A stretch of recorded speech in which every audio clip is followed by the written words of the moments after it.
Hi and welcome to deep learning from scratch and also welcome to Fahad Hussain YouTube channel. Previous session के अंदर हमने Boltzmann machine और इसी तरह हमने बोल्ट्जमैन डिस्ट्रीब्यूशन और फैक्टर को जाना कि वो क्या है।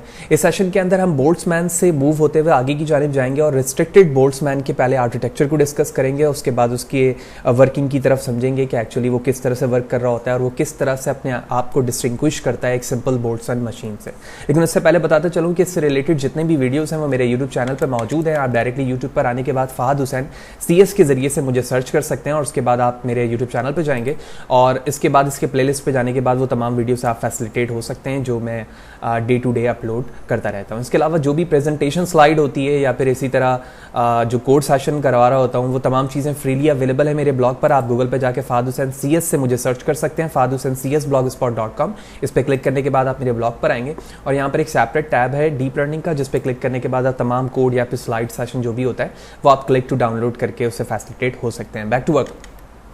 तो सबसे पहले बात करते हैं हम बोल्ट्जमैन मशीन की, जो प्रीवियस सेशन पे मैं ऑलरेडी आपको बता चुका हूं। अगर आपने वो सेशन हमारा कवर नहीं किया है बोल्ट्जमैन मशीन का, जिसके अंदर मैंने सिंपल डेफिनेशन और बेसिक वर्किंग बताई थी कि बोल्ट्जमैन मशीन क्या है और एनर्जी बेस मॉडल से क्या मुराद है, ये सारी चीज़ें हमने बताई हुई हैं। तो प्रीवियसली आप वो सेशन देखें ताकि आपको बेहतर तरीके से बात समझ में आएगी।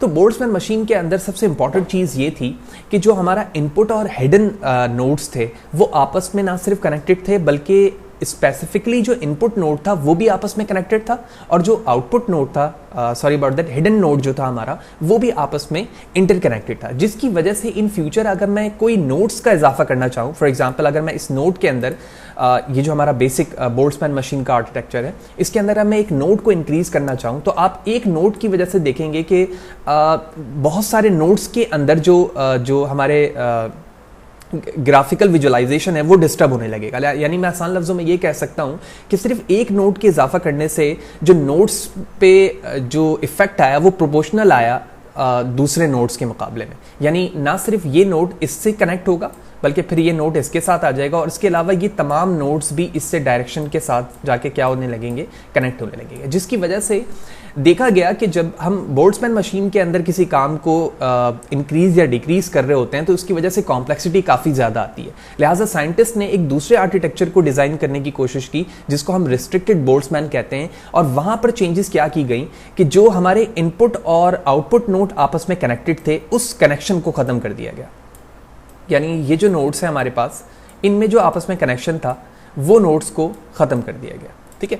और उससे फ़ायदा ये हुआ कि जब भी हम नोड्स में इंक्रीमेंट या डिक्रीमेंट करते तो जिस तरह से हमें प्रॉब्लम ओनली बोल्ट्जमैन मशीन के अंदर आ रही थी वो रिस्ट्रिक्शन या वो प्रॉब्लम वहां पर रिड्यूस हो गई और हमारा काम आसानी के साथ होना शुरू हो गया। तो अब हम समझते हैं कि अगर मैं इसी विजुअलाइजेशन को रिस्ट्रिक्टेड बोल्ट्जमैन की फॉर्म पर अगर आपको विजुअलाइज करके दिखाऊं तो वो आपको कैसा दिखेगा और उसके अंदर इंक्रीमेंट या डिक्रीमेंट इन फ्यूचर जब हम करना चाहेंगे तो आप खुद देखेंगे कि वो काम कितना आसान होना हमारे लिए शुरू हो जाएगा। लिहाजा इस स्लाइड के अंदर सबसे पहले मैं आपको ये इमेज से पहले समझाना चाहूंगा। जो चीज़ मैंने आपको प्रीवियस स्लाइड पर मैनुअली करके दिखाई यहाँ पर वो विजुअलाइज बेहतर तरीके से हुई है तो हमें बात समझ आना और भी बेहतर हो जाएगा। तो आप देख रहे हो कि जो हमारा विजिबल नोड है विच मीन इनपुट नोड है और इसी तरह जो हमारा हिडन है वो आपस में जो कनेक्शन था हमारे पास जो बोल्ट्जमैन मशीन के अंदर था वो कनेक्शन यहां पर हट चुका है। इसी तरह विजिबल नोड के अंदर भी ये चीजें खत्म हो चुकी हैं। जो डायरेक्शन है वो अनडायरेक्टेड ग्राफ होता है, जिस तरह से रिस्ट्रिक्टेड बोल्ट्जमैन के अंदर ये डेफिनेशन एप्लीकेबल है उसी तरह सिंपल बोल्ट्जमैन मशीन के अंदर भी मौजूद है। तो यही वजह है कि जो हमारे नोड्स के दरमियान डायरेक्शन है वो आप देख रहे हो कि वो अनडायरेक्टेड है, विच मीन जो इन्फॉर्मेशन इन प्रेजेंट टाइम या फ्यूचर टाइम विजिबल नोड से हिडन पे जाएगी वो किसी फॉर्मेट पर हिडन नोड से विजिबल नोड की तरफ भी मूव होने वाली है।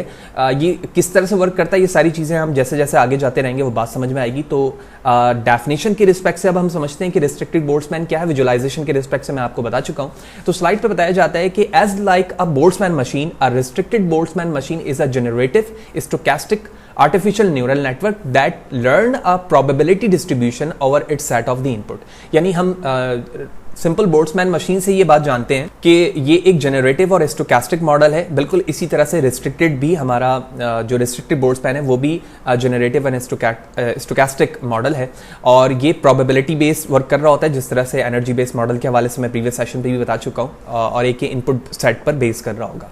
आगे फर्दर बताया जाता है कि रिस्ट्रिक्टेड बोल्ट्जमैन, जिसको शॉर्ट में हम RBM भी लिखते हैं, is an undirected graphical model that play a major role in deep learning framework in recent time. Recent time के अंदर, डीप लर्निंग के अंदर इसका बहुत बड़ा किरदार है। और अगर मैं बात करूं तो नेटफ्लिक्स की जो प्राइस है या इसी तरह जो मूवी की रिकमेंडेशन होती है उसके अंदर बोल्ट्जमैन मशीन्स को या रिस्ट्रिक्टेड बोल्ट्जमैन मशीन को, इसी तरह ऑटो इनकोडर जो कि अपकमिंग डेज के अंदर हम दूसरे मॉडल की तरफ मूव करेंगे तो वहाँ पर इन चीज़ों को पढ़ेंगे। ये दोनों चीज़ें रिकमेंडेशन सिस्टम के लिए इस्तेमाल की जाती हैं। तो it was initially introduced in Harmonium in 1986 and it gained big popularity in recent year in context of the Netflix prize where restricted Boltzmann machine achieved state-of-the-art performance in collaborative filtering, ठीक है, and have beaten most of the competition. In simple word, ये algorithm it is very useful for dimension reduction, classification, regression, collaborative filtering, feature learning and topic modeling. But specifically इस model का जो ज़्यादातर काम in present time हम देख रहे हैं, जो मल्टीपल इंडस्ट्री भी इस पर काम कर रही है, वो ज़्यादातर रिकमेंडेशन सिस्टम है जिसके ज़रिए से आप या तो बाइनरी आउटकम फॉर्म पर कोई रिकमेंडेशन सिस्टम करवा रहे होते हैं या फिर आप कोई मॉडल्स की वर्किंग पे एक ऐसे मॉडल को क्रिएट कर जिसके ज़रिए आप कोई रैंकिंग दे रहे होते हैं। फॉर एग्जांपल डिफरेंट मूवीज़ हैं उसकी आप रैंकिंग करना चाह रहे हैं, या जिस तरह मैंने पहले डिस्कस किया कि मल्टीपल मूवीज़ के बिहाफ पर मैं एक या दो किसी मूवीज़ को सजेस्ट करूं यूज़र को कि अब आपको ये मूवी देखने की ज़रूरत है एक्सेट्रा। तो बेसिक डेफिनेशन हमें समझ में आ गई रिस्ट्रिक्टेड बोल्ट्जमैन क्या है, बोल्ट्जमैन मशीन और रिस्ट्रिक्टेड बोल्ट्ज मशीन में क्या डिफरेंस है, जिसकी वजह से रिस्ट्रिक्टेड बोल्ट्जमैन की तरफ साइंटिस्ट ने काम शुरू किया। और ये ना सिर्फ एक डायमेंशन रिडक्शन या क्लासिफिकेशन इरिगेशन के लिए इस्तेमाल हो रहा है बल्कि साथ ही साथ जो रिकमेंडेशन सिस्टम है उसके लिए भी इसका इस्तेमाल किया जा रहा है। अब हम इस मॉडल की वर्किंग को समझेंगे कि actually at a time of the training एक रिकमेंडेशन सिस्टम की अगर मैं एग्जाम्पल लूँ तो ये किस तरह से वर्क करता है, ठीक है, और जब हम इसकी ट्रेनिंग स्टेज मुकम्मल हो जाती है तो हम किस तरह से एक यूनिक यूजर के जरिए से एक रिकमेंडेशन सिस्टम पर अपने इस मॉडल को, जो कि इसका एक एसेंस है, उसमें हम इसे टेस्ट करके देखेंगे कि किस तरह से यूजर को रिकमेंड कर रहा है। तो अगर आपने कॉन्वोल्यूशनल न्यूरल नेटवर्क मेरे यूट्यूब चैनल पर पढ़ लिया है, आपको पता है ऑलरेडी, तो आप बहुत बेहतर तरीके से समझ सकते हैं कि फीचर हमारा सबसे इंपॉर्टेंट पार्ट होता है किसी भी मॉडल के अंदर। बिल्कुल जिस तरह से कॉन्वोल्यूशनल न्यूरल नेटवर्क के अंदर किसी भी इमेज को आइडेंटिफाई करने के लिए हमारा मॉडल एक स्पेसिफिक फीचर को रीड करता है और उसकी बिहाफ पर प्रिडिक्ट करता है कि जो इनपुट इमेज दी गई है वो किसकी हो सकती है अकॉर्डिंग टू द फीचर। बिल्कुल इसी तरह से रिस्ट्रिक्टेड बोल्ट्जमैन जो कि एक रिकमेंडेशन सिस्टम के तौर पे यहाँ पर इस्तेमाल हो रहा है in term of the training, वो मल्टीपल मूवीज में से मल्टीपल फीचर्स को क्या करेगा, रीड करेगा। फॉर एग्जाम्पल हमारे पास एक सिंपल डेटा सेट है, इसमें मल्टीपल्स यूजर के कुछ रिकॉर्ड्स मौजूद हैं और हमारे पास स्पेसिफिकली कुछ 6 मूवीज हैं। तो आप देख रहे हैं 1 2 3 4 5 6 रिकॉर्ड यहाँ पर मल्टीपल यूजर के मौजूद हैं। तो यहाँ पर 1 इस बात को शो कर रहा है कि मूवी नंबर 1 इस यूजर को, अगर मैं इस यूजर का सीरियल नंबर में 1 लिखता हूँ तो यूजर नंबर 1 को मूवी 1 पसंद है, लेकिन मूवी 2 ये इसने डिसलाइक की, मूवी 3 इसने देखी नहीं, जबकि मूवी 4 भी इसने लाइक की है, 5 भी लाइक की है और 6 भी इसने लाइक की है। लिहाजा इस ट्रेनिंग के बिहाफ पर मल्टीपल जो भी यहाँ पर मल्टीपल यूजर के इनपुट्स मौजूद हैं, इसके बिहाफ पर हमारा रिस्ट्रिक्टेड बोल्ट्जमैन क्या करेगा, उन मल्टीपल मूवी से फीचर को एक्सट्रैक्ट करेगा। फीचर को एक्सट्रैक्ट करने से क्या मुराद है, फॉर एग्जांपल मूवी 3 और 4 की अगर मैं बात करूं इस 4 और 5 की, ठीक है ना, this one and this one, तो इसका मतलब ये है कि ये जो मूवी पार्ट है इसको मल्टीपल यूजर ने for example this one, similarly this one, okay, सिर्फ 2 ही इनपुट है, तो ऐसा जिसने 4 और 5 दोनों को लाइक किया हुआ, तो इसके बिहाफ पर हमारा मॉडल ये प्रेडिक्ट करेगा, सबसे पहले फीचर एक्सट्रैक्ट करेगा कि मूवी 4 के अंदर क्या ऐसे फीचर्स हैं जो ड्रामा या एज लाइक ड्रामेटिकल मूवी है, लव स्टोरी मूवी है, एक्शन मूवी है, अवार्ड विनिंग मूवी है या खान मूवी है, विच मीन खान फैमिलीज। अगर आप इंडिया से ताल्लुक रखते हैं तो आपको पता होगा, वैसे ना सिर्फ ये इंडिया बल्कि पाकिस्तान और एशियन कंट्रीज़ में काफ़ी फेमस एक्टर हैं जो कि खान की मूवी से बड़े मशहूर हैं, which mean Shahrukh Khan, Salman Khan and etcetera Khan family. तो यहाँ पर जो फीचर्स ऊपर लिखने का मकसद है, इसका मतलब हरगिज़ ये नहीं है कि इसे हमारे रिस्ट्रिक्टेड बोल्ट्जमैन को ये पता होगा कि खान मूवी है या अवार्ड मूवीज़ हैं, विनिंग मूवी है। इससे मुराद ये है कि उन मूवीज़ में ऐसे क्या फीचर्स हैं जिससे हम मल्टीपल यूज़र के लाइक्स को समझ सकते हैं, उसकी फीलिंग्स को समझ सकते हैं कि वो किस तरह की मूवीज़ को ज़्यादा लाइक कर रहा है और किस तरह की मूवीज़ को वो डिसलाइक कर रहा है, विच मीन 0 या फिर 1 से इंडिकेट कर रहा है। लिहाजा ये मल्टीपल मूवीज़ के ज़रिए से, इसकी मल्टीपल रिकॉर्ड के ज़रिए से ट्रेनिंग होगी और ट्रेनिंग होने के बाद हमारा जो रिकमेंडेशन सिस्टम है रिस्ट्रिक्टेड बोल्ट्समैन का, वो ये प्रेडिक्ट करके बताएगा कि ये मूवी ड्रामेटिकल काइंड की मूवी है, लव स्टोरी है, एक्शन है, अवार्ड विनिंग है, या फिर खान मूवी या एक्सेट्रा डिफरेंट टाइप्स के कुछ भी फीचर्स हो सकते हैं। यहाँ पर जो भी फीचर्स मैंने लिखे हैं या जो भी मूवीज़ के सीरियल नंबर लिखे हैं वो एक डमी तौर पर मौजूद हैं, सिर्फ और सिर्फ एक इनिशिएटिव लेवल पर समझाने के लिए कि रिस्ट्रिक्टेड बोल्ट्समैन किस तरह से फीचर को एक्सट्रैक्ट कर रहा होता है और इन फ्यूचर जब मैं उसे एक यूनिक यूज़र के रिकॉर्ड पर दूंगा तो वो किस तरह से मुझे प्रेडिक्ट करके बताएगा। होपफुली ये बात आपको समझ में आ गई होगी कि रिस्ट्रिक्टेड बोल्ट्समैन किस तरह से काम कर रहा है और किस तरह से फीचर को एक्सट्रैक्ट कर रहा है as like convolutional neural network. कोई भी सवाल है कमेंट सेक्शन में पूछो, कोशिश करूंगा आपको बर वक्त जवाब दूं। अब फॉर एग्जांपल एक सिंपल से रिकॉर्ड से जो कि हमारे पास यहाँ पे डमी डेटा सेट मौजूद है, इसके जरिए से मैंने अपने मॉडल को ट्रेन किया रिस्ट्रिक्टेड बोल्ट्समैन मशीन को, और उसके बिहाफ पर जो भी फीचर्स थे हमारी मशीन ने उसको लर्न कर लिया। लर्न करने के बाद अब मैं इसको टेस्टिंग स्टेज पर लेकर जाता हूं और टेस्टिंग स्टेज के लिए मैंने एक यूनिक रिकॉर्ड लिया एक यूजर का जिसने मूवी 1 को डिसलाइक किया 0, मूवी 2 इसने नहीं देखी है, मूवी 3 को इसने लाइक किया, मूवी 4 इसने डिसलाइक किया है, मूवी 5 इसने लाइक किया, जबकि मूवी 6 इसने नहीं देखी है। यानी 6 मूवीज में से इसने 4 मूवीज देखी, 2 लाइक किया और 2 डिसलाइक किया। लिहाजा ये जो मॉडल है हमारा इस वक्त ट्रेन हो चुका है। ट्रेन होने के बाद अब एक टेस्टिंग स्टेज पर वो किस तरह से रीड करेगा यूजर के प्रेफरेंसेस को और उसके बिहाफ पर ये जो 2 गैप है, ठीक है, फॉर एग्जांपल दिस वन और इसी तरह से दिस वन, इसको ये फिल करके यूजर को देगा कि अकॉर्डिंग टू हिज प्रेफरेंसेस और लाइक्स क्या ये मूवी 2 वॉच करना चाहेगा या मूवी 6 लाइक करना चाहेगा या फिर नहीं। लिहाजा ये सबसे इंपॉर्टेंट पार्ट है और इस चीज को हम समझते हैं कि एक्चुअली ये वर्किंग किस तरह से होगी। फॉर एग्जांपल सबसे पहले मैं बात करता हूं ड्रामा, ठीक है।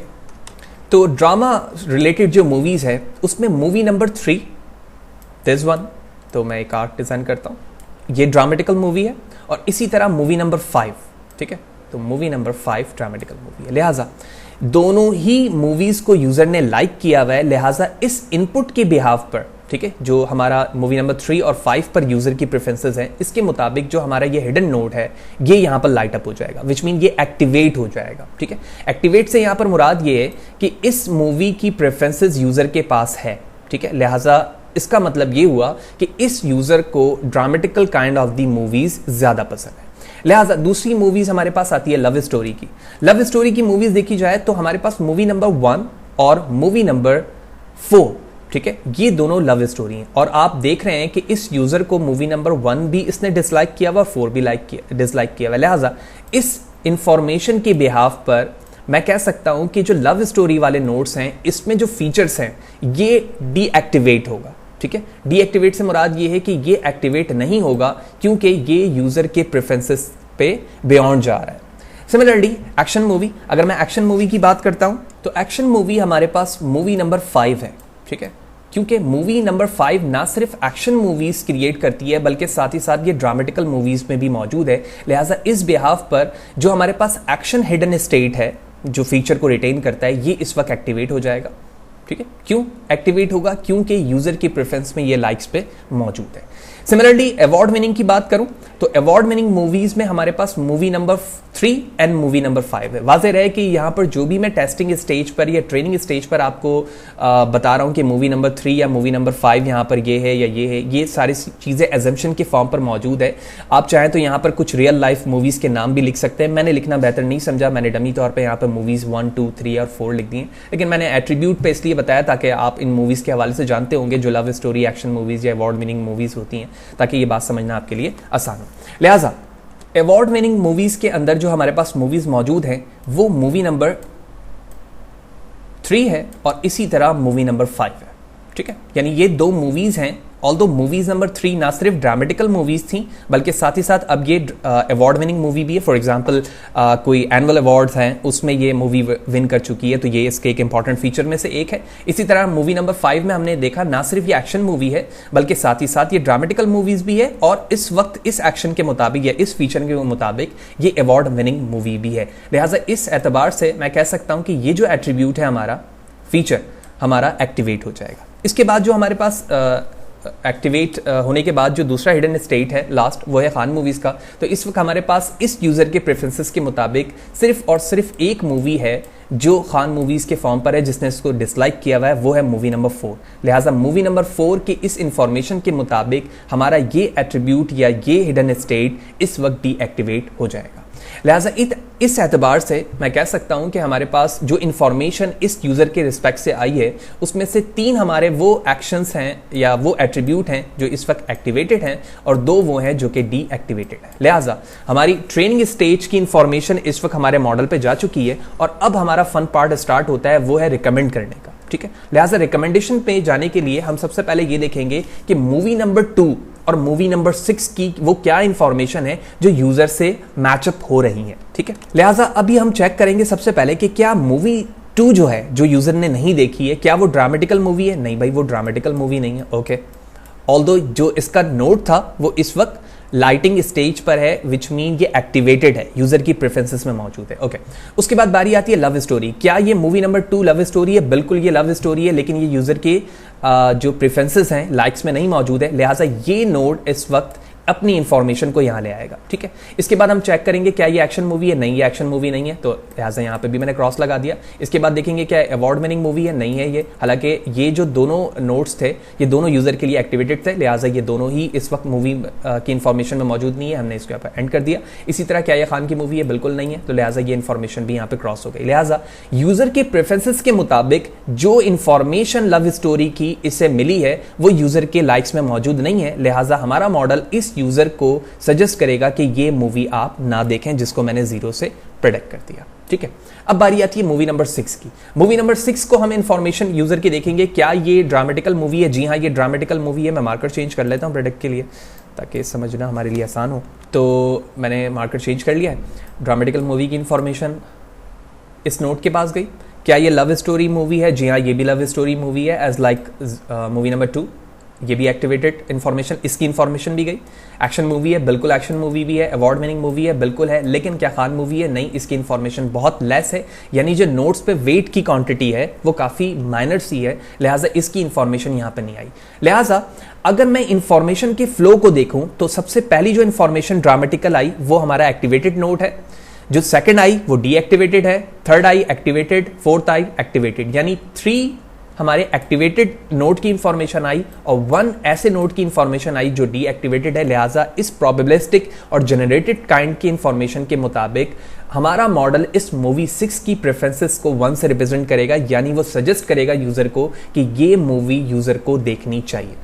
तो होपफुली आपको ये बात समझ में आई होगी कि बोर्ड्समैन या रिस्ट्रिक्टेड बोर्ड्समैन मशीन किस तरह से काम करता है, किस तरह से इसकी ट्रेनिंग होती है, ट्रेनिंग के बाद ये किस तरह से मॉडल को टेस्ट करता है और किस तरह से रिकमेंड करके यूजर को मूवीज बता रहा होता है। इसके बियॉन्ड और भी बहुत सारी चीजें हैं, यानी जो वेट एडजस्टमेंट की वैल्यूज थी वो क्या है और ये अपने एरर को किस तरह से मिनिमाइज करता है, ये सारी चीजें हम नेक्स्ट सेशन पे डिस्कस करेंगे। होपफुली आपको तमाम बातें समझ में आई होंगी। थोड़ी सी चीजें जरूर क्रिटिकल हैं, लेकिन मैं सजेस्ट करता हूं कि वीडियो को 2 से 3 दफा देखो, तमाम बातें समझ में आएंगी। कोई भी सवाल है, कोई चीज समझ में नहीं आई है, कमेंट सेक्शन पे पूछो यार, कोशिश करूंगा आपको बर वक्त जवाब दे सकूं। चैनल को सब्सक्राइब नहीं किया तो चैनल को सब्सक्राइब करो यार, ताकि अपकमिंग वीडियोस के हवाले से आपको बर वक्त जानकारी मिले। वीडियो को लाइक करें और ज्यादा से ज्यादा लोगों को शेयर करें। Thank you.